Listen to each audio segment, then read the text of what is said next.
In case you missed it, the news wrote, new updates are happening in Tupac's murder case. Rappers in the industry from Snoop Dogg, Suge Knight, and Diddy are about to be arrested and questioned. Fans believe that Snoop Dogg is responsible for Tupac's death after new evidence was just found. It begins with this interview, which makes the feds really wonder Snoop's involvement, as this is the first we're hearing that Snoop was supposed to be in the BMW with Tupac and Suge Knight. You were with Tupac, though, in regards to Tupac. I heard a story. Did you give him different advice that night on where to go? I didn't give him no advice. Right. We wasn't seeing eye to eye. Right. So saying during the Tyson. Yeah, this incident that I'm explaining to you right now was the day before that. Okay. So when they got to Vegas, they went their way, I went back. I mean, when we got to LA, they went to Vegas and I went home. That's why I wasn't in the car with them. As Snoop Dogg mentions that he was supposed to be in the car with Tupac, but after last-minute changes, he didn't go. This was likely due to Snoop, Tupac, and Suge having an altercation just 24 hours prior. The last time me and Tupac was on the same page, and I did an interview with Angie Martinez, and she asked me, how did I feel about Puffy and Biggie? And I told her that I like their music and I want to do music with them. Bro didn't like that, Tupac didn't like that, so we had a misunderstanding. So on the flight back to LA, I didn't feel comfortable around them for what they had did, as far as I didn't let my security ride with me. So to protect myself and to, prevent from happening, I slept under a blanket with the knife and the fork just in case something was to go wrong, but it didn't. Now, all of this happened within 48 hours of Tupac's murder, making the police very suspicious. But 2 decades ago, Snoop Dogg was heavily tapped into the streets. Many speculate Snoop could have received a tip that Tupac was going to be targeted on that night, so he avoided on getting in that car. But the feds then found one more interview from Snoop Dogg, where 2 days before Tupac died, Snoop Dogg felt like Tupac hated him. I say a week before he died, we was best of friends. 2 days before he died, I don't think he liked me. Why? Because we was in New York. Oh, yeah. And it happened. New York, they shot at me and did all kind of shit to me, like just the worst you could think of. And I forgave him. And went and did an interview and was asked, how do I feel about Puffy and Biggie? And I was like, I like them. I want to do some music with them. And that just rubbed Cuz the wrong way, like tried to kill me, out at you, and you talking about you want to do a song with them. I wasn't thinking about his emotions. I was thinking about the way I felt at the time. I wasn't into no controversy. I liked his music. They was our friends. We was all friends at one point. This video footage of all of us hanging out. With the internet then going into a frenzy, millions of fans would then begin investigating it on their own. This resulted in a viral thread on Reddit revealing that Snoop Dogg got word that Tupac was allegedly a Fed. There's an interview that was found from an officer revealing Tupac was an industry plant with a job of stopping the beef between the red and blue street teams. Well, it turns out when I talked to Tupac's longtime mentor, political mentor, former Black Panther Chokwe Lumumba, who was his first business manager, he's told me, I basically asked, well, was Tupac only pretending to be in order to appeal to gangs and politicize them? And he said yes. And that was part of his thug life agenda that he came up with his imprisoned stepfather, Tupac Shakur. And so Tupac was just using that in order to get the and the leaders to call peace truces, first in Los Angeles, then throughout California, and then throughout the country. And that was why he was pretending to be this type.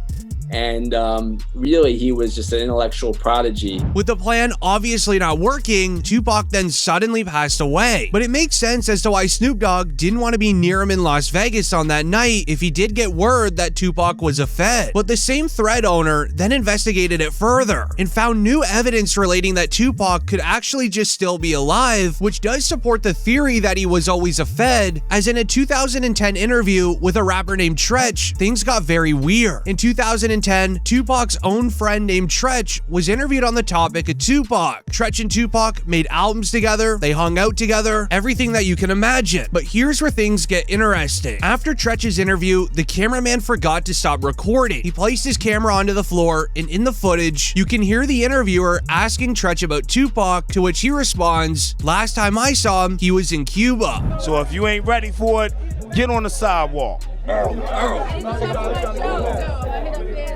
One last question.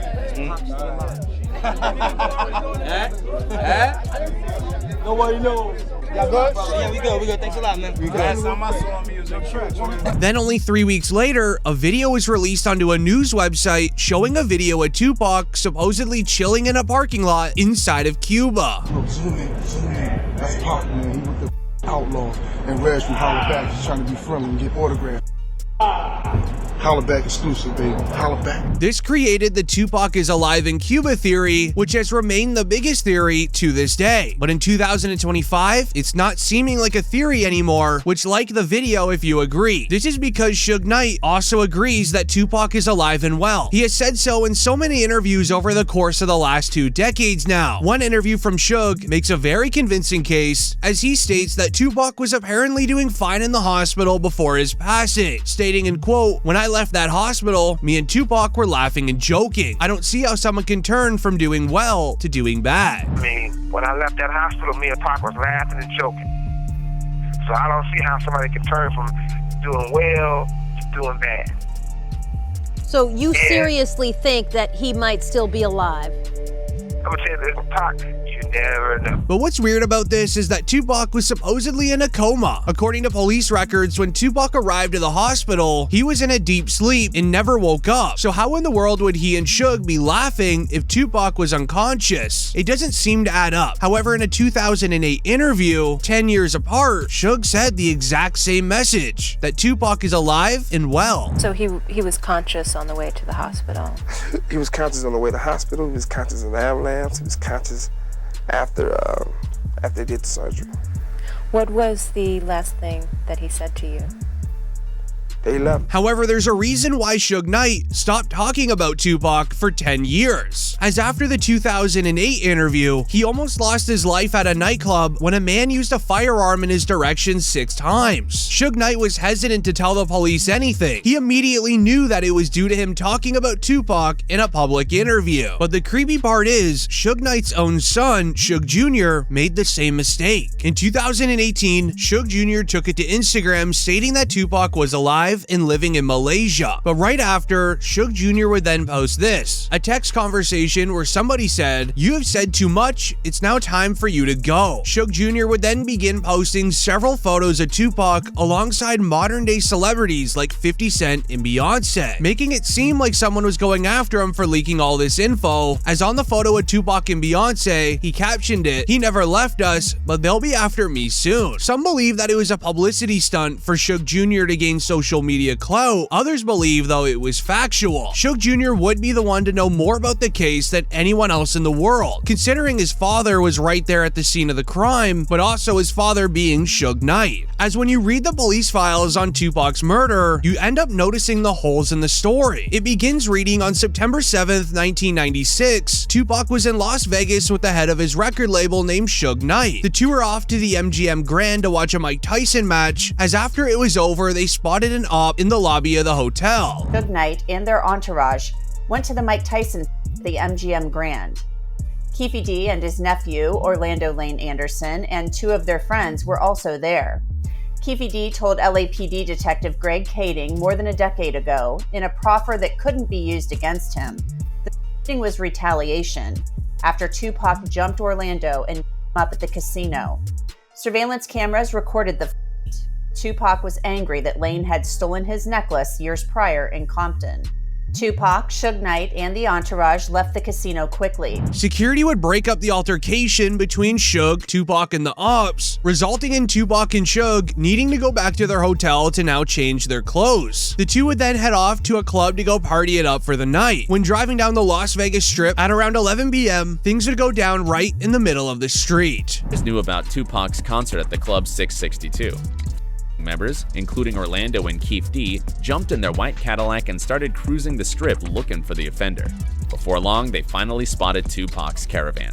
At the intersection of East Flamingo Boulevard and Koval Lane, the white Cadillac pulled alongside the black BMW with Suge on the driver and Tupac on the passenger seats. The back window of the Cadillac rolled twice in the chest, once in the arm, once in the thigh. With the aftermath of the incident being a mystery for over 2 decades, the police would then reopen the Tupac murder case in 2025. What they found was truly disturbing, beginning with an interview by a man named Keefe D on DJ Vlad's show, where he literally details the moments of finding Tupac and pulling up on him. And Bubble Up was a driver, and Baby Lane and Freaky were in the back seat. We was just all in the car together. Just say that. This was the white Cadillac. Yeah. So you guys are driving around, and then you hear these girls say, "Tupac, Tupac." Got to the light. He was gonna go drink, and he happened to be hanging out the window. He was hanging out the window like he was in a parade. Tupac. Yeah, he was. So what happens next? You said that as you're driving up towards the BMW, with Suge driving and Tupac in the passenger seat. As Keefe D would then state that Tupac was targeted first because he was reaching for his firearm when he was stopped at the red light, meaning he knew exactly what was about to go down. You said that as you're driving up towards the BMW, with Suge driving and Tupac in the passenger seat, and you said that Tupac pulled out a... It looked like he was reaching, yeah. Yeah, it did. Okay. Yeah. Did you actually... No, once he got the reaching, I got the ducking. So someone from your car That's what happened. started at Tupac and Suge. As sadly, Tupac already knew something was about to happen, but he wasn't nearly fast enough. But later on, Keefe D would then share a never-before-seen interrogation with the police on the night of the crime, confirming that he was actually there. Lane starts. You say Suge looks over, he sees you. He looks right at you. Yeah, he looked at me. Okay. When he looks over at you, and then Tupac's busy getting. Evidently, the story is Tupac's trying to either get out in of the back seat or something. Yeah, what do you see happening inside of their car? I seen him going Suge head. I thought he was. So Orlando crossed Dre.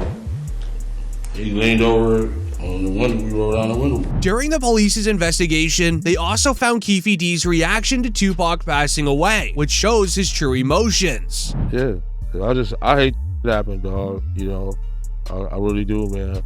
Cause it took a lot of people's lives, dude. Hate that happen. Probably to God. I feel they should, that was wrong, man. It was just wrong, purely wrong. You know what I'm saying? I wish it never happened. You know what I'm saying? That's my opinion. It never happened, dude. But with it being reinvestigated in 2025, with also one of the biggest rap trials of all time, the Diddy trial, there was new evidence found. In case you missed it, the news wrote, Diddy faces questions about his alleged role in Tupac's murder, after being mentioned 77 times in a new legal filing. As during the Diddy trial, the news of his involvement would go viral. In the filing it reads, former LAPD cop claims Diddy had Tupac dealt with for $1 million. Suge retaliated by having Biggie dealt with, as when the police arrested Keefe D, he did an interrogation. What was said was then shared in the Diddy trial for the first time. On all four of those occasions, there's San Diego, Anaheim, Irvine, and Vegas. Which ones do you actually talk to Puffy at?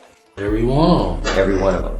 Which of those four is it when you talk to him about murdering Tupac? It was really about both of them, either one. It was Tupac and Suge, you mean? Yeah, This would then be followed up with times that people confronted Diddy for being responsible for Tupac, such as this awkward Breakfast Club interview. Now, it was this documentary that claimed, which we know wasn't true. Yeah, check this out. We don't talk about things that are nonsense. We don't even entertain nonsense, my brother. So we're not even going to go there, with all due respect, but I appreciate you as a journalist asking. Thank you. Because listen, 7 years ago, I'd have been like, yo, did you hire somebody to fuck? But no, you do it like a journalist. Yeah, no, I mean, we wouldn't even get into nonsense like that. You know what I'm saying? It's nonsense. Which we never believed, by the way. Yeah, thank you. This would end up hitting news headlines fast. Even 50 Cent reacted, sharing, 50 Cent says he doesn't like Diddy because he had Tupac gone. I hate when they leave me to talk because I always say the wrong thing. I'm saying, last time they left me, I said something about Puffy. You saw that clip? Yeah! I gotta stop doing that kind of shit. I've been talking to a therapist to try to help me with I'm saying, I said crazy shit in my heart for no reason. Oh wait, maybe I said it to my boyfriend because he got Tupac killed.